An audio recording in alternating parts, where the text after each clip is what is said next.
năm bạc đào lúc có sao ăn thì cứ dùng nó có đi năm thôi để ăn mà một chuyện mình bắt trăm mua cái đấy thôi là hiệp tara từ đây đây khơi như lúc cái bay đại ra đi cái from cái hiệp mà đi làm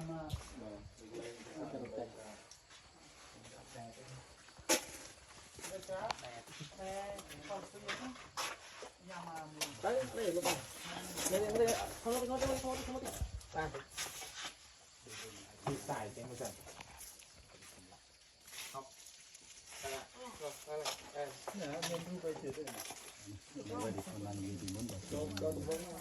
để được lắc vào trung vĩnh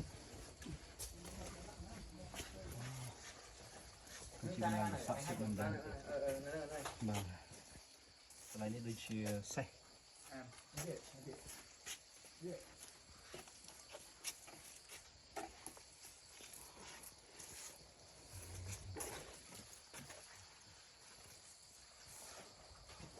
mà cho cái con khăn đầu tiên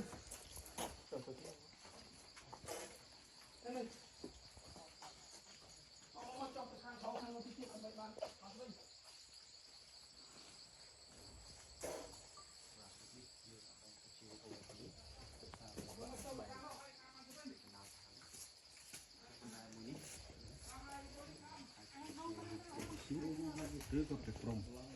và ai gặp trực rung sang chứng được ra từ các bạn này không lấy xe